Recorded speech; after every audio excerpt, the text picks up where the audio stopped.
안녕하세요. 오늘 이 배가하는 교회 시리즈 해가지고 지난주에 이어서 전도 어떻게 해야 하나 하는 두 번째 시간 좀 말씀을 드리겠습니다. 먼저 우리 함께 하나님 말씀 보겠습니다. 갈라디아서 1장 6절부터 10절까지인데 함께 읽어볼까요? 6절부터 10절까지 함께 읽겠습니다. 시작. 그리스도의 은혜로 너희를 부르신 이를 이같이 속히 떠나 다른 복음 따르는 것을 내가 이상하게 여기노라. 다른 복음은 없나니 다만 어떤 사람들이 너희를 교란하여 그리스도의 복음을 변하게 하려 함이라. 그러나 우리나 혹 하늘로부터 온 천사라도 우리가 너에게 전한 복음에 다른 복음을 전하면 저주를 받을지어다. 우리가 전에 말하였거니와 내가 지금 다시 말하노니 만일 누구든지 너희가 받은 것 외에 다른 복음을 전하면 저주를 받을지어다.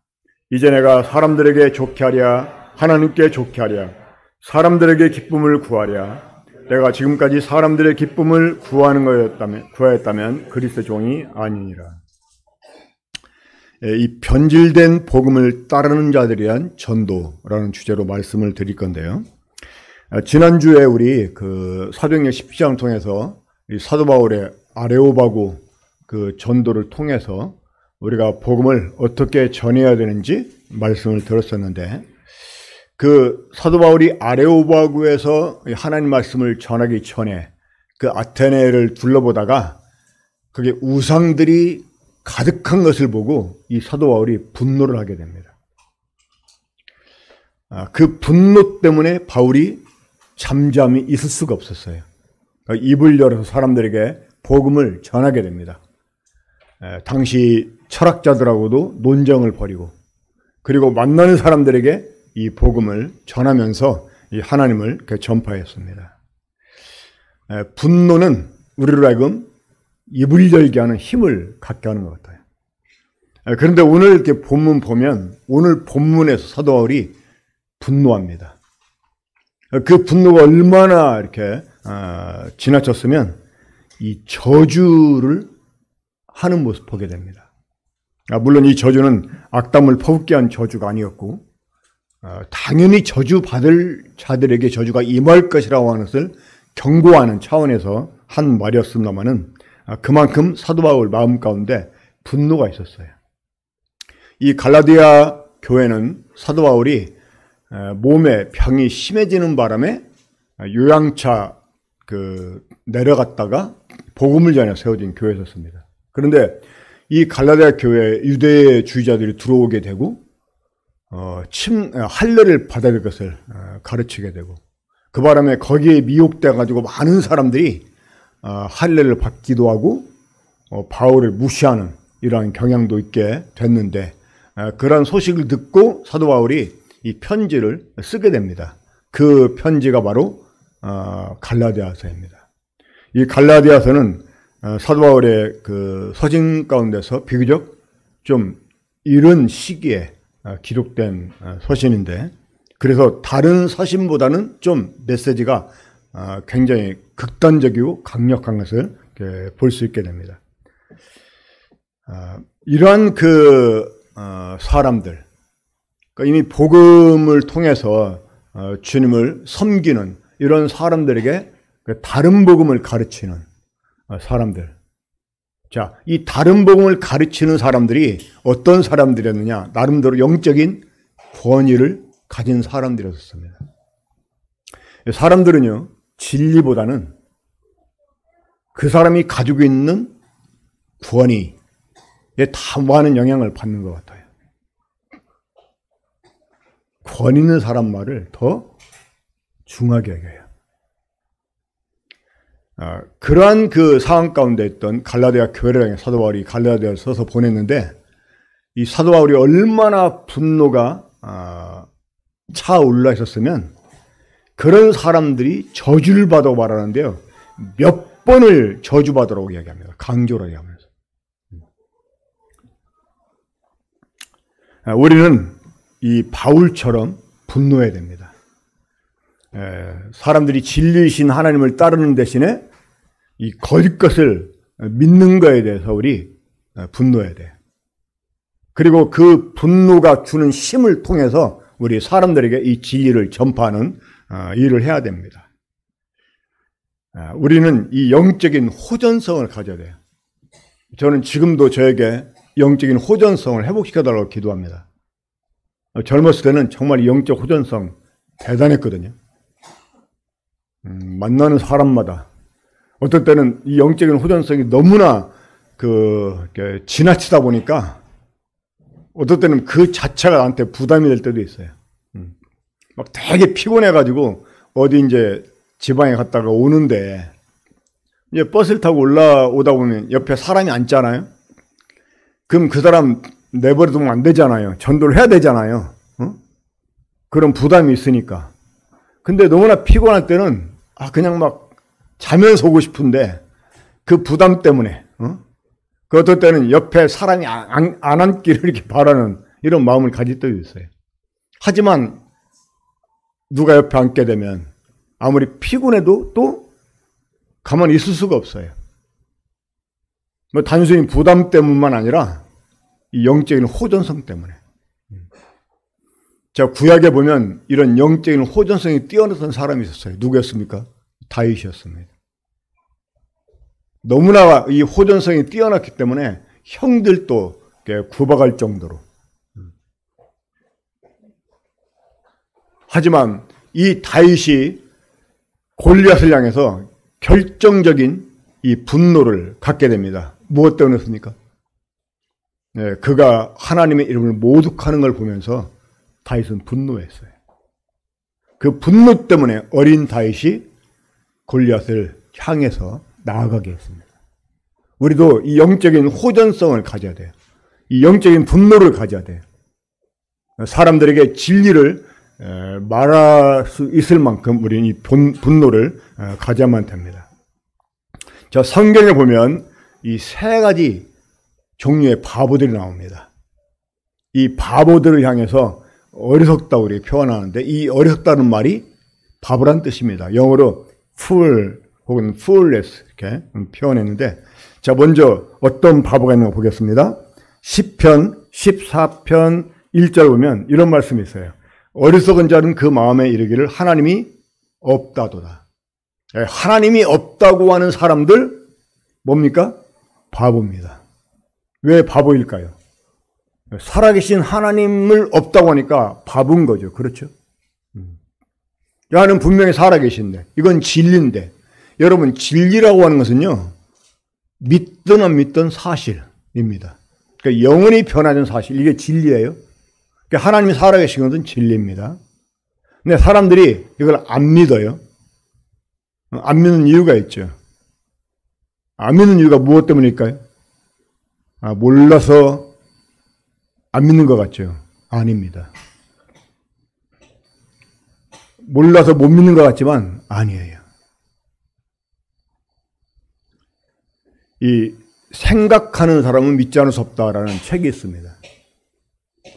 1권, 2권으로 나왔었는데 제가 그 책을 여러 권 이렇게 사고 또 사람들 빌려주고 이랬는데 아직까지도 회수가 안 되고 있어요. 저도 그래서 갖고 있지 못한데 그 책은 역사적으로 또 과학적으로 하나님이 살아계신 것을 증거하는 책이에요. 정말 그 책 제목 그대로 생각하는 사람은 믿지 않을 수가 없어요. 하나님이 없기 때문에 못 믿는 게 아니고 살아계신도 사람들이 안 믿어요. 못 믿는다고 표현하는데 사실 안 믿는 거야. 안 믿는 이유가 뭐냐? 그 마음이 어리석기 때문에 그래요. 하나님을 찾으면 하나님은 만나준다고 말씀했어요. 여러분 세상에 진짜 무신론자는 없습니다. 무신론자는 어떤 사람이냐? 신이 없다는 것을 증명해야 돼요. 그게 무신론자예요. 그럼 이런 진정한 무신론자가 있을까요? 없습니다. 하나님은 안 믿는 사람 입장에서 보면 하나님은 살아 있을 수도 있고 없을 수도 있어요. 그렇죠? 50대 50이야. 근데 그 하나님이 있다? 우리가 하나님이 살아계신 정황들을 얘기할 수 있지만 그분을 우리가 증명할 수는 없어요. 이 보이지 않는 하나님 우리가 어떻게 증명합니까? 근데 마찬가지로 하나님이 없다. 이거 증명할 수가 없어요. 이걸 과학적으로 정말 사실 그대로 증명을 해야 되는데 이 무신론 진짜 증명할 수가 없어요. 그러니까 무신론자가 있는 게 아니고 불신자가 있는 겁니다. 하나님은 살아계신데 사람들이 믿지 않아요. 바보기 때문에. 어리석기 때문에. 자, 두 번째 바보가 있습니다. 누가복음 12장 20절에 보면 눈에 보이는 이 세상이 전부인 줄 아는 사람이에요. 어떤 어리석은 부자가 있었습니다. 이 부자의 고민이 있었어요. 자, 부자가 가진 고민이 무엇이었을까요? 소득이 너무나 많아가지고 주체할 수가 없어. 여러분 이런 고민 좀 하고 싶죠? 돈 세는 게 귀찮아. 은행에 얼마가 있는지 몰라. 어떤 은행에 도대체 은행 잔고가 몇 개인지 몰라. 그냥 그것도 귀찮아. 세보는 것도. 근데 그 어리석은 부자가 뭐라고 말합니까? 창고를 계속 늘리고 그리고 막 그 쌓아놓은 수확물을 보면서 자기 영혼에게 그렇게 말합니다. 내 영혼아 이제 먹고 편히 쉬어라. 그때 하나님이 그 사람에게 뭐라고 말씀했습니까? 어리석은 자여, 오늘 밤 네 영혼을 내가 도로 찾으리니 네가 쌓아놓은 것이 누구 것이 되겠느냐. 그러니까 이 세상이 전부인 줄 아는 사람들, 이런 사람들이 바보라고 합니다. 자, 세 번째 바보가 있습니다. 어떤 사람일까요? 이 변질된 복음을 따르는 자입니다. 갈라디아 3장 1절 우리 한번 함께 읽겠습니다. 시작. 어리석도다 갈라디아 사람들아, 예수 그리스도께서 십자가에 못 박히신 것이 너희 눈앞에 밝히 보이거늘 누가 너희를 꾀다냐. 자, 이 복음이 너무나 분명한데도 이 복음을 바로 알지 못하고 이 변질된 복음을 따르는 사람들, 이런 사람들을 향해서 사도 바울은 바보들이다라고 말씀했습니다. 물론 이 한국에 이런 바보들이 굉장히 많아요. 저도 한때 그런 바보 중에 한 사람이었습니다. 근데 그런 바보 중에 그나마 조금 똑똑한 면이 있어가지고 그것 때문에 고민하다가 결국은 명확한 복음을 깨닫고 이제 바보 대열에서 나오게 되었는데, 자, 오늘 저는 이 세 가지 바보 중에서 특별히 이 변질된 복음을 따르는 바보들에게 전도하는 방법에 대해서 좀 말씀을 드리도록 하겠습니다. 제가 학교 다닐 때 이제 이 갈라디아서를 공부하는 때였는데 신약 그 주석 시간이었습니다. 그 신약과 교수님께 그런 말을 한 적이 있어요. 교수님, 저는 이 갈라디아서를 볼 때마다 이름을 바꾸고 싶은 충동을 느낍니다. 뭐로 바꾸고 싶냐 그러더라고. 그래서 코리아서로 바꾸고 싶다고. 왜 그러냐고. 그러니까 만약에 사도 바울이 지금 살아서 이 한국 교회를 본다면 이 갈라디아서 같은 이 서신을 수백 번도 더 썼을 것 같다고. 네, 그분이 고개를 크게 끄덕이면서 공감해 주시더라고요. 나중에 그분이 저를 추천해 주셔가지고 제가 이 제주에서 가장 먼저 세워진 교회에 목회하러 가셨어요. 학생들이 저를 보고 막 구원파 같다는 등, 뭐 이단 같다는 등. 왜냐면 제가 학교 다닐 때 학생들에게 막 복음을 전하고, 저도 학생인데 제가 학생들한테 성경을 가르쳤어요. 막 20명까지 이렇게 모아가지고. 그러니까 막 그걸 시기해가지고. 그래가지고 학장님께 불려갔는데 나중에 학장님이 저를 인정을 했어요. 그리고 그분이 이제 저를 자신의 그 모교였던 교회 목회자로 추천을 해줘가지고 갔었었는데, 이 갈라디아서 같은 서신을 사도 바울이 지금 살아 한국교회를 본다면 수백 번도 더 썼을 거예요. 자, 왜 그랬을까요? 제가 이 갈라디아서를 볼 때 코리아서라고 이름을 바꾸고 싶었던 충동을 느낀 이유가 무엇 때문일까요? 바로 그것은 오늘날 한국교회가 이 변질된 복음을 전하고 있기 때문에 그런 것입니다. 자, 이 변질된 복음, 이 변질된 복음은 오늘 읽었던 본문에서는 다른 복음이라고 표현을 했습니다. 자, 다른 복음이 어떤 복음입니까? 자, 원래 성경이 말하는 본래의 복음, 우리 주 예수 그리스도께서 전하신 복음, 또 그분의 사도들이 전했던 복음과 다른 말씀을 전하는 것, 이게 다른 복음입니다. 자, 그러면 다른 복음, 이 다른 복음은 복음이 아닌데 왜 구태여 복음이라는 말을 붙였을까요? 그것은 그 속에 복음적인 요소가 있기 때문에 그렇습니다. 이 다른 복음이 무엇이냐? 다른 복음은 복음에다가 율법을 섞은 거예요. 그러니까 그 속에 복음의 요소가 없지는 않습니다. 있습니다. 하지만 그 다른 복음은 복음이 아닙니다. 이 다른 복음을 전하는 자는 저주를 받으라고 말씀했는데 왜 그럴까요? 다른 복음은 사람들을 구원에 이르는 게 아니라 저주에 이르게 하기 때문에 그런 복음을 전하는 자는 저주를 받으라고 말씀하고 있습니다. 자, 이 다른 복음에 출처가 있어요. 이 다른 복음은 어디에서 나왔을까요? 고린도후서 4장 1절부터 4절까지 보면 이 다른 복음은 바로 마귀에게서 나온 것을 보게 됩니다. 우리 한번 고린도후서 4장 1절부터 보겠습니다. 함께 읽겠습니다. 시작. 그러므로 우리가 이 직분을 받아 긍휼하심을 입은 대로 낙심하지 아니하고 이에 숨은 부끄러움의 일을 버리고 속임으로 행하지 아니하며 하나님 말씀을 혼잡하게 하지 아니하고 오직 진리를 나타내므로 하나님 앞에서 각 사람의 양심에 대하여 스스로 추천하라. 만일 우리의 복음이 가리웠으면 망하는 자들에게 가리워진 것이라. 그 중에 이 세상 신이 믿지 아니한 자들의 마음을 혼미하게 하여 그리스도 영광의 복음의 왕체가 비치지 못하게 하미니 그리스도는 하나님의 형상이니라. 이 2절에 보면 하나님의 말씀을 혼잡하게 하지 아니하고 라는 말이 나오죠. 혼잡이라는 말이 섞었다는 말입니다. 섞었다. 그러니까 이 포도주에다가 물을 섞을 때 사용하는 말이 이 혼잡이라는 말이었어요. 이 구약의 그 외경 중에 하나인 마카비서가 있어요. 이 마카비서에 보면 그런 구절이 나옵니다.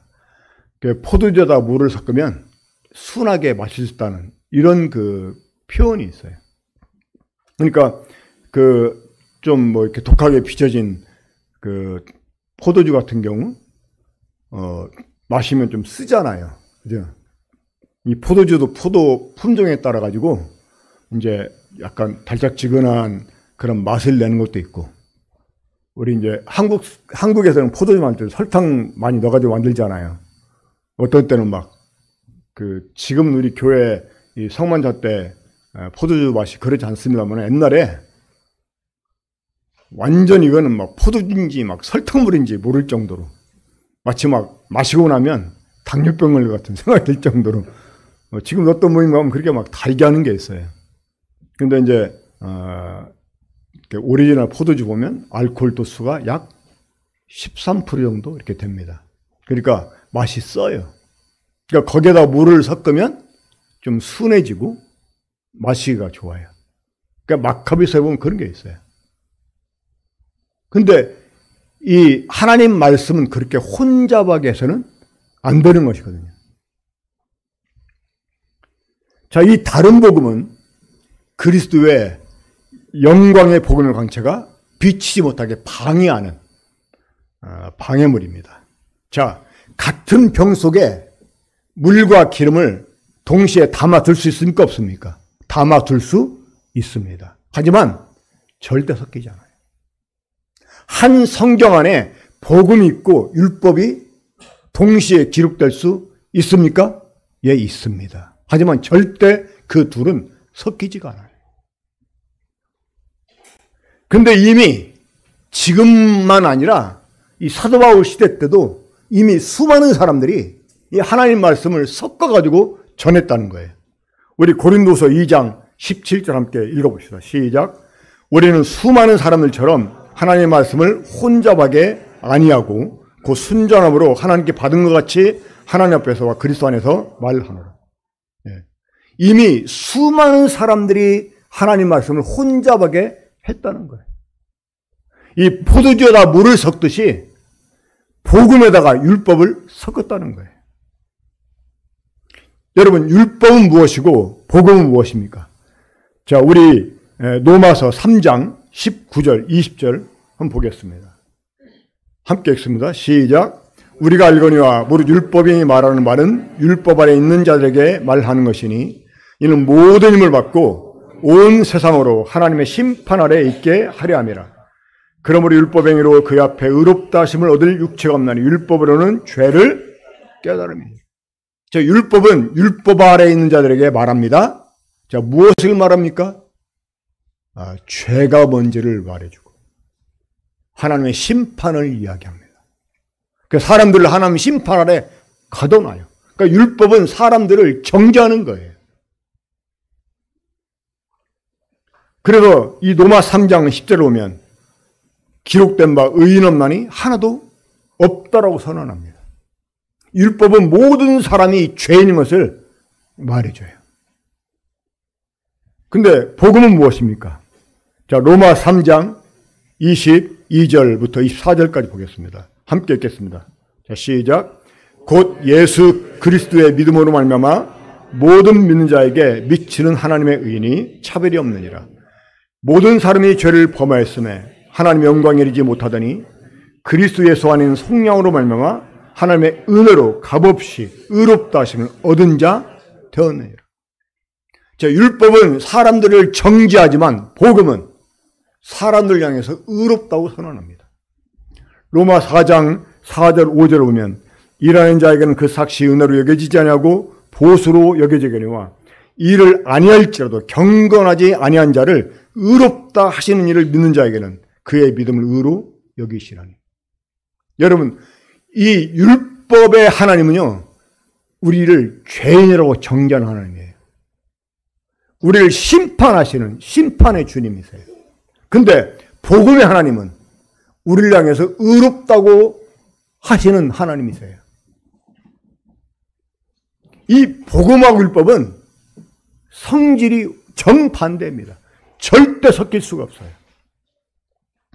그런데 이 복음과 율법을 섞어서 전합니다. 예를 들면 우리가 믿음으로 구원을 받지만 그래도 율법은 지켜야 된다.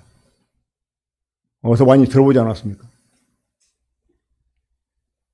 우리가 율법을 범할 권리는 없어요. 하지만 율법을 지킬 의무가 없습니다. 그리고 율법이라는 게 뭡니까? 율법. 자, 율법을 한마디로 표현하면 뭐라고 말할 수가 있어요? 악을 행하지 말라는 거예요. 자, 율법의 노른자인 십계명 보세요. 자, 십계명이 다 뭡니까? 악을 행하지 말라는 거예요. 하지 말라는 거. 하지 말라, 하지 말라. 근데 오히려 사랑은 율법의 완성이다라고 말씀했는데 사랑은 적어도 이웃에게 악을 행하지 않아요. 내가 누군가를 사랑하게 되면 최소한 그 사람에게 악은 행하지 않는다 그 말이에요. 율법의 최고 요구가 무엇이에요? 율법의 최고 요구. 악을 행하지 말라는 거야. 근데 사랑의 최저 수준이 뭐예요? 악을 행하지 않는 거예요. 오히려 적극적으로 사랑은 상대방에게 선을 행하게 합니다. 그렇죠? 그러니까 사랑은 율법의 완성이 되는 거예요. 이미 대학을 다니고 있는데 유치원 교육을 받으러 가면 됩니까? 안 됩니까? 근데 대학을 다니면서도 유치원생보다 못하게 노는 행동하는 사람이 있는 게 또 문제긴 해. 이 복음을 얼마나 거듭난 사람들은 사실 대학교 다니는 사람들이에요. 율법 어린 사람들은 유치원생이나 마찬가지고요. 근데 대학교에 다닌다고 하면서 유치원에보다 못하게 행동하니까 율법 어린 사람들이 자꾸 시비를 거는 거예요.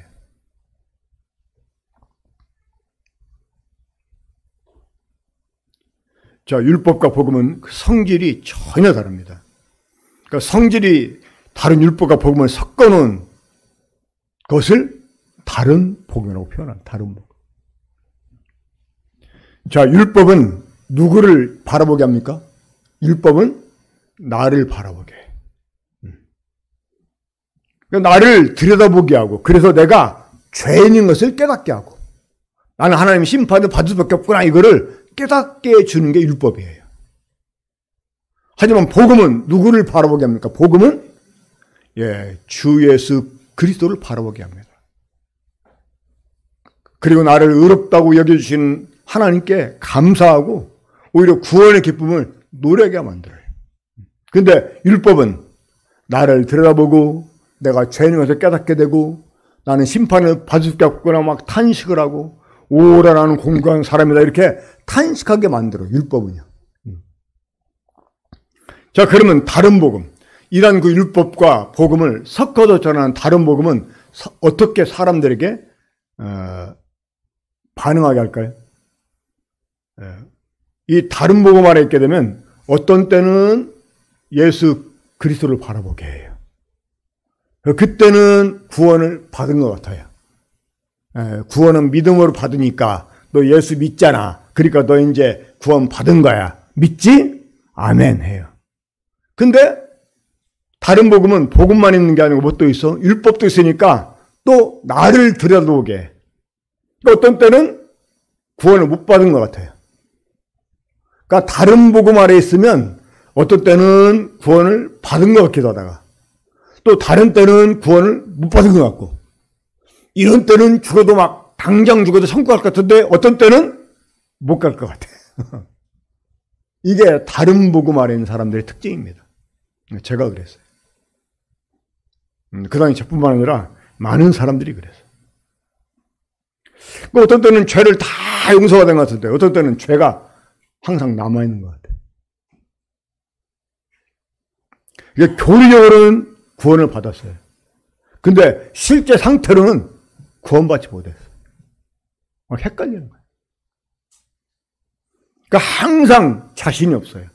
항상 죄인이야. 믿는다고 하면서도 항상 죄인이에요. 이 죄에 대해서 자신이 없어요.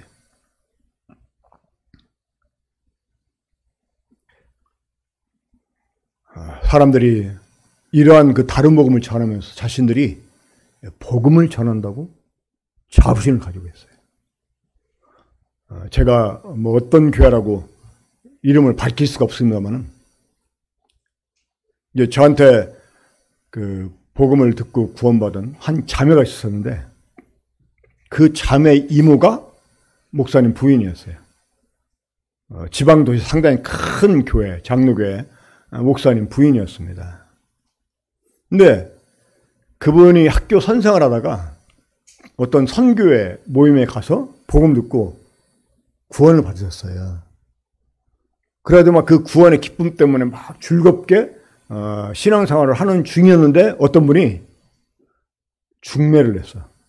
근데 전도사님을 중매를 해가지고 선을 받는데 이분은 그 당시에 막 복음 듣고 너무나 기뻐가지고 기쁨이 충만한 상태에 있었기 때문에 그 전도사라고 하니까 이제 선을 보고 선 보는 자리에서 물어봤답니다. 그 전도사님은 설교를 하시면 주로 무엇을 이렇게 전하세요? 하니까 그 전도사라는 분이 뭐 그냥 주저없이 복음을 전하죠 그러더래요. 그리고 복음을 전한다는 말에 이분이 혹 가가지고 결혼했답니다. 근데 결혼해 살다 보니까 이 사람이 설교하는데 복음을 전하지 않더래요. 나중에 그분이 목회하는 교회에 계시던 분이 저희 교회로 왔어요. 이제 온단 말도 없이 뭐 인사도 없이 이렇게 몇 주 교회를 안 나오니까 이제 신방을 가봤는데 이제 보니까 교회를 옮긴 거예요. 제가 있는 교회를 옮긴 거예요. 근데 그분이 자기 조카를 통해서 저에 대해서 얘기를 들었어요. 그러니까 이제 조카하고 이렇게 교제하는데 조카가 복음을 알고 있어요. 너 그거 어디서 들었어? 너 누구한테 배웠어? 하니까 이제 그 조카가 나에 대해서 얘기를 했는데 가까운 데 있는 이제 교회였었죠. 나중에 이제 그분이 그 자기 교회 다니던 분이 이제 제가 있는 교회로 옮겼다고 하니까 잘 옮겼다고 이렇게 오히려 격려해줬답니다.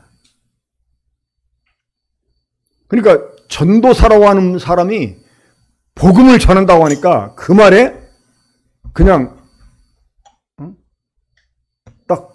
뭐 재벌 필요 없이 결혼을 했는데 복음을 안 전하더라는 거예요. 그러니까 오늘 많은 사람들이 복음을 전한다고 얘기를 해요. 그리고 자부심을 가져요. 착각입니다. 그러니까 복음을 전하기는 전하는데 어떤 복음을 전해요? 다른 복음을 전해요. 그 속에 복음이 없는 게 아니에요. 있긴 있어요. 근데 결국 따지고 들면 복음은 포장지에 지나잖아요. 내용물은 뭐냐? 율법이에요. 그럼 남는 게 부담만 남아요.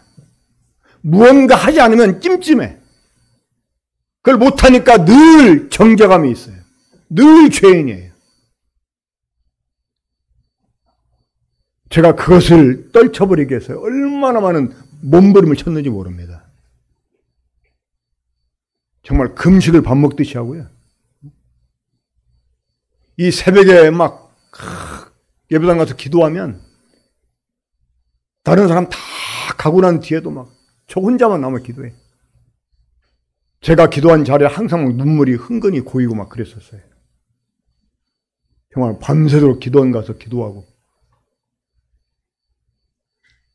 막 이 죄 문제를 해결하려고, 이 죄의식에서 벗어나려고. 내가 우리 주님이 십자가에서 나를 대신해 죽으신 거 내가 안 믿은 게 아니에요. 믿었는데도 그래요. 왜? 내가 복음을 몰랐던 게 아니라 복음을 알고 믿었어요. 교리를 모르는 게 아니에요. 믿음으로 구원을 받는다는 거. 내가 믿었기 때문에 하나님 나 의롭다 해준다는 게 몰랐던 게 아니에요. 근데 여기에 율법이 섞여 있으니까 그 율법이 계속 나를 정죄하는 거예요.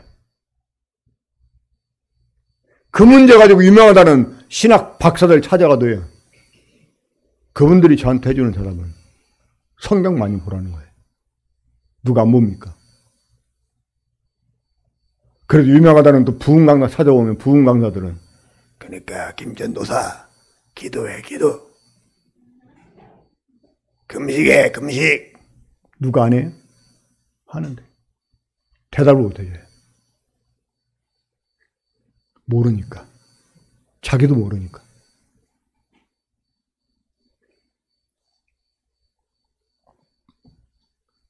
우린 이런 사람들을 만날 때, 또 그런 사람들에게 속고 있는 사람을 만날 때, 우린 과감하게 우리들의 영적인 분노를 표출해가지고요, 전도할 필요가 있습니다. 우리 과감하게 질문해야 됩니다. 뭘 질문해야 될까요? 의인인가? 죄인인가? 자, 지금 제가 전도할 대상을 한정을 지었습니다. 어떤 사람들?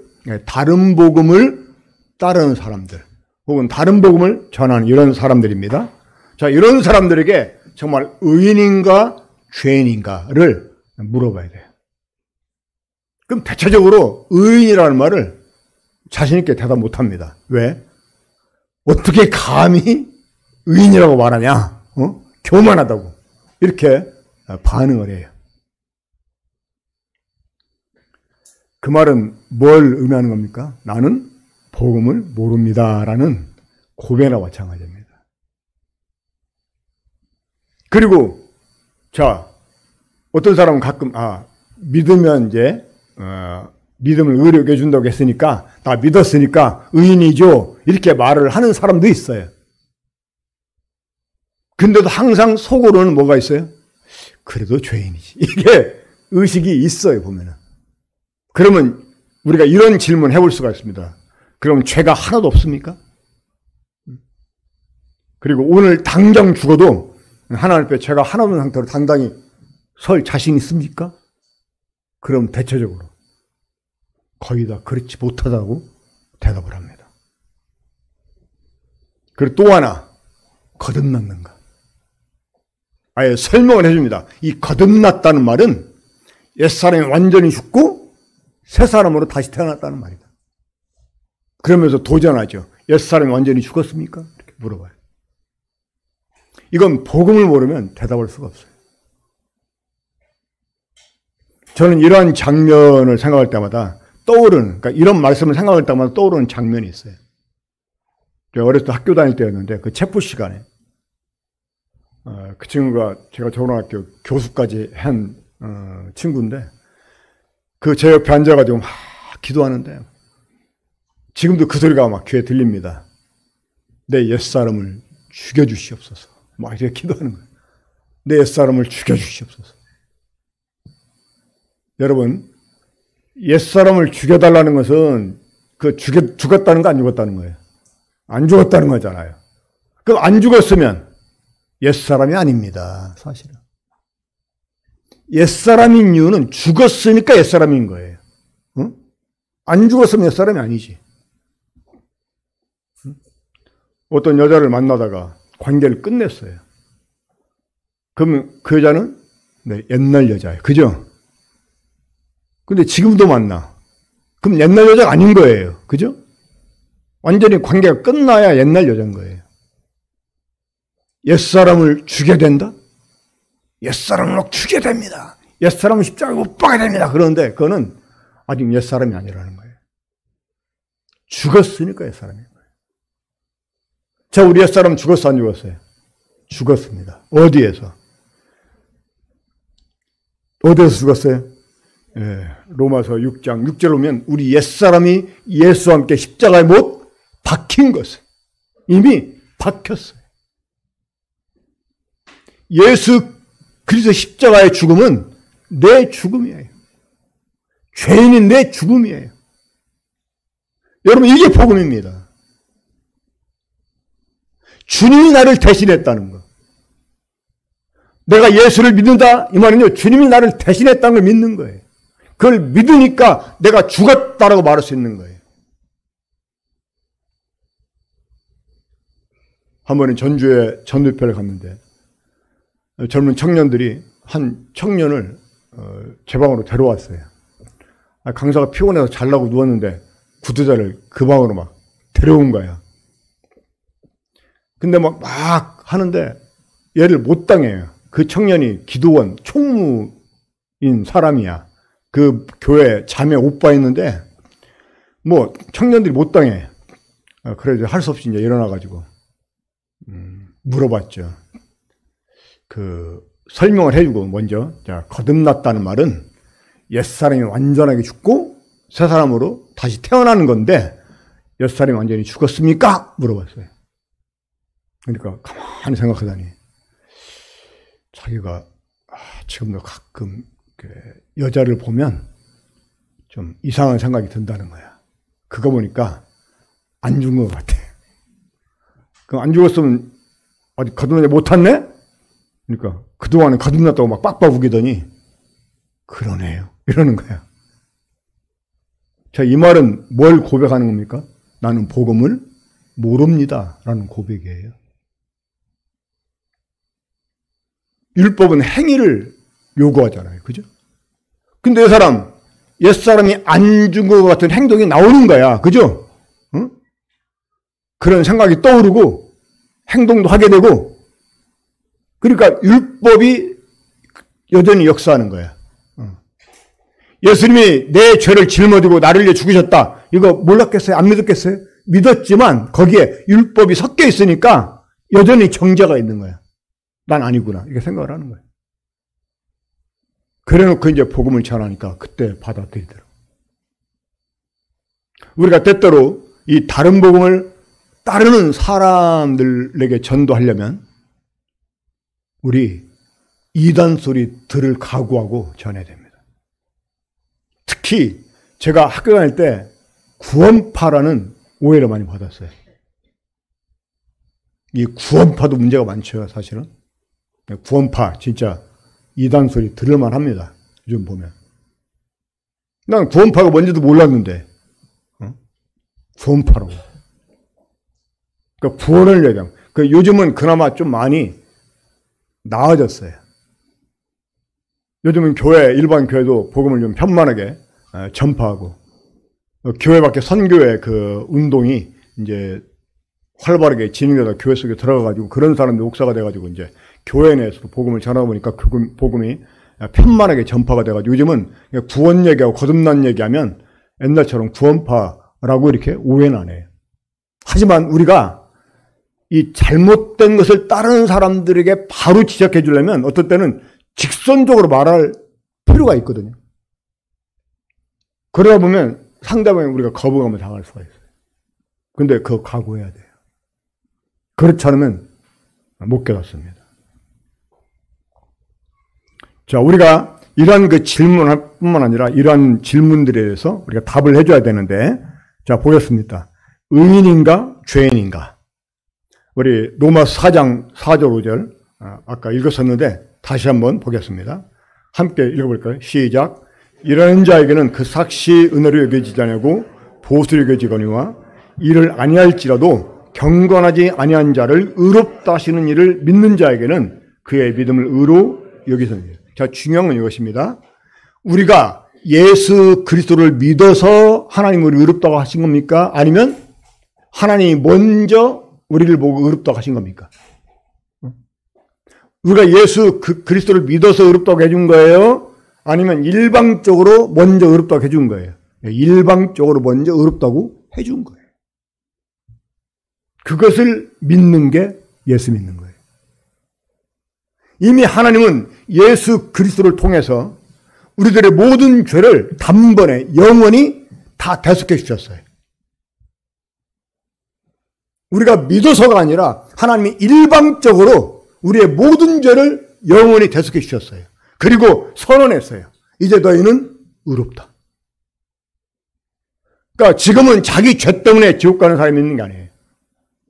이 사실을 몰라서 안 믿어서 지옥 가는 거예요. 그러니까 이를 아니할지라도 경건하지 아니한 자. 자, 경건치 않은 자면 죄인의 의인이에요. 죄인이잖아요. 근데 하나님이 이런 사람 보고 의롭다고 했다는 거예요. 의롭다고. 그것을 믿을 때 그 믿음을 또 의로 여겨주신다는 거예요. 자, 하나님이 날 보고 의롭다고 하면 누가 나를 정죄할 수가 있습니까? 그렇죠?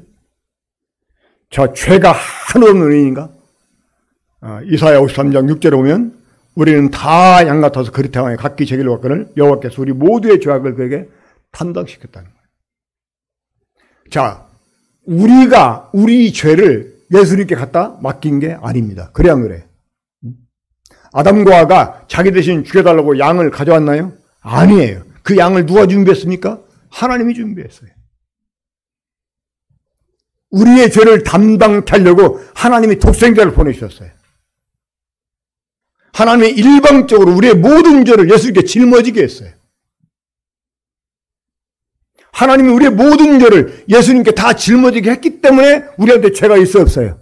이제 없다는 거예요. 이걸 믿으니까 당당하게 말할 수가 있는 거예요. 나 이제 죄가 없다. 이거 믿는 게 예수 믿는 거예요. 근데 여전히 우리는 죄인인 것처럼 여직을 남겨라. 이게 바로 다른 복음 전하는 것입니다. 히브리서 9장 12절 보면 염소와 송아지의 피로 아니하고 오직 자기 피로 무슨 속죄? 영원한 속죄를 이루사 단번에 성소에 들어가셨느니라. 히브리서 10장 12절 봐도 그렇습니다. 오직 그리스도는 죄를 위하여 몇 번? 한 번에 무슨 제사? 영원한 제사를 드리시고 하늘에 앉았다는 거예요. 그러니까 단번에 영원한 속죄를 통해서 우리들의 모든 죄값이 다 갚아졌다는 거예요. 그렇기 때문에 더 이상 우리는 죄인도 아니고 우리에게 이제 더 이상 죄가 없다는 거예요. 하나님 우리의 죄를 찾을 수가 없어요. 우리 죄를 찾으려면 어디로 가야 돼? 십자가로 가야 돼요.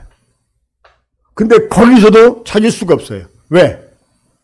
그 밑에 있는 요한복음 19장 3절 보면 예수께서 신 포도주를 받으신 후에 이르시되 다 이루었다 하시고, 예, 우리의 죄값을 단번에 영원히 다 갚아버렸기 때문에 더 이상 하나님 우리 죄를 찾을 수가 있다 없다? 없다는 것입니다. 여러분, 이게 복음이에요. 이 복음을 믿으면 담대해질 수밖에 없는 거예요. 당당할 수밖에 없는 거예요. 네, 오늘 당장 죽어도 하나님 앞에 죄가 하나도 없는 상태로 당당히 설 자신 있는가? 요한일서 2장 1절 2절 보면 나의 자녀들아 내가 이것을 너에게 쓰면 너희로 죄를 범하지 않게 하려니라. 만일 누가 죄를 범하여도 하나님 아버지 앞에서 우리에게 대원자가 있으니 곧 의로우신 예수 그리스도시라. 그는 우리 죄를 위한 화목제물이니 우리만이 없는 온 세상의 죄를 이해하십니다. 네, 하나님 우편에 우리의 대원자가 있다. 이 대원자라는 말은 무슨 의미입니까? 변호자. 나를 변호해 줄 분이 계시다는 거예요.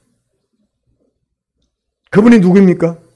내 모든 죄를 담당해 주신 분. 내 모든 빚을 대신 갚아준 분이 지금 내 보증인으로 내 옆에 함께 서 계시는데, 내가 빚쟁이 보고 두려워할 필요가 어디 있어요? 그렇지 않습니까?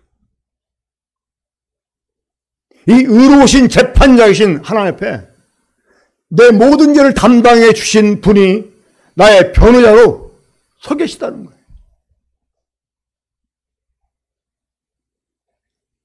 내가 죄 없다고 말하기 전에 그분이 아버지 앞에서 아버지, 이미 저의 죄값을 나를 통해 받지 않으셨습니까? 변호해 주세요. 그런 분을 우리가 의지한다면 담대해질 수밖에 없는 거 아니겠습니까? 그렇지 않습니까? 그런데 여전히 사람들을 죄인 잡들이듯이, 예수님 우리들의 모든 죄를 짊어지고 죽었다고 하면서도, 그리고 믿음은 구원을 받는다고 말하면서도 여전히 죄인 것처럼 말하는 이런 종교 지도자들, 이 저주를 받을 사람들입니다. 우린 이런 사람들에 대해서 분노를 가져야 돼요. 우리 주변에 이런 사람이 얼마나 많이 있습니까? 우리가 입을 이렇게 다물고 있는 것이 사실은 큰 죄입니다. 자, 아까도 말씀드렸습니다마는 거듭났는가? 옛사람이 완전히 죽었는가? 이 대답은 바로 로마서 6장 6절과 베드로서 1장 3절을 통해서 우리가 확실하게 밝혀줄 수 있습니다. 우리가 알거니와 우리 옛사람이 예수와 함께 십자가에 못 박힌 것은 우리 이미 옛사람이 예수와 함께 십자가에 못 박혀 죽었다는 거예요. 그리고 베드로서 1장 3절 보면 예수 그리스도를 죽은 자 가운데서 부활하게 하심으로 말미암아 우리를 거듭나게 했다는 겁니다. 우리가 그리스도의 죽음을 통해서 함께 죽은 자가 되고 주님의 부활을 통해서 거듭난 자가 됐다는 거예요. 우리가 우리 주님의 십자가의 죽으심과 부활을 믿는다면 이것이 주님이 하나님의 아들이라는 것을 보여주기 위한 쇼를 위해서 주님이 죽었다가 사신 것이 아니고 누구 때문에? 내 죽음 때문에. 내 거듭남 때문에 이분이 죽었다 부활했다. 이거를 믿는 거, 이게 예수 믿는 거거든요. 이게 복음이에요. 이걸 믿는다면 나는 이제 거듭났다라고 담대하게 말할 수가 있는 것입니다. 영국 성공의 신부 두 사람이 이제 한국에 와가지고 버스를 타고 가는데 한 형제가 전도를 했습니다. 그 당시 그 형제가 영어를 한참 막 배우던 중이어가지고 외국 사람이니까 나름 이제 영어도 쓸 겸 해서 전도를 했어요. 근데 그 사람들이 영국 성공에 신부했는데 다른 나라로 이제 선교를 떠나려고 준비하는 사람이 그 중에 한 사람이. 근데 그 형제가 전도를 하는데 이제 거듭났다는 얘기를 하니까 그 사람들이 웃으면서 거듭났다고? 그리고 비아냥거리더래요. 막 거듭난 사람이 이런 식으로 말하면서 그러니까 어떻게 건방지게 거듭났다고 말할 수 있냐 이런 반응을 보이더라는 거예요. 저주받을 사람들입니다. 아니 이미 저주 가운데 있는 사람들이에요. 그런 사람들 선교 가서 뭘 전하겠어요? 형제님이 있습니다. 어떤 이제 그 신학교를 이렇게 가서 공부를 하는데 그 교수님이 이 강해설교를 한국에서 꽤나 유명한 분이에요. 지금 돌아가셨는데. 근데 그 교수한테 도전했답니다. 교수님 보세요. 저 학생들 보세요. 저 중에 거듭난 애들이 몇 명이나 될 것 같습니까? 응? 저런 애들이 졸업해가지고 목사가 돼가지고 사람들 가르친다고 생각해 보세요. 지금 교수님 가짜 만드는 거야, 가짜. 그게 도전해가지고 그 양반이 함께 이제 교회 통역도 하고 그런 일이 있었어요. 이건 실화입니다. 오늘 한국 교회가 복음을 전하긴 하는데 율법을 섞어서 전해요. 믿음으로 구원을 받지 율법의 행위로 구원을 받는 게 아니다 라고 말을 합니다. 하지만 그 여지를 남겨둬요. 뭔가 하자면 안 되는 그런 그 정자음을 남겨둬요. 그러니까 사람들이 이 죄로부터 자유하지 못해요. 자신이 없어요. 늘 부족하고 늘 하나님께 자신이 없어요. 구원도 죽어봐야 안다고 이런 말을 합니다. 우리 다시 말씀드리지만 이런 사람들 향해서 우리가 분노하는 마음을 가지고 전도해야 됩니다. 배가하는 교회는 저절로 되어지는 게 아닙니다. 다시 우리 영적인 호전성을 회복하고 만나는 사람들에게 명확한 복음을 선포하는 일을 우리 주저하지 말아야 되겠습니다.